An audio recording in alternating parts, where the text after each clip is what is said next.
All right, we're gonna start with the margarita with the Teremana Blanco. And do 2 shots plus the 1.5 that I had. Okay, 2 shots. Right over rice. I like to add a little bit of orange juice into it. Gotta have your margarita mix.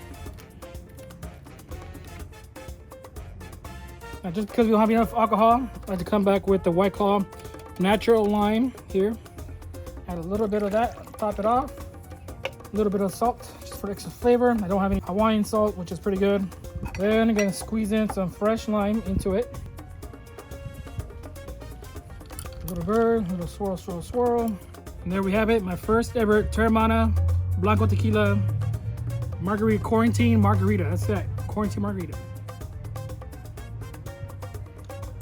Oh yeah, that's good. Good stuff.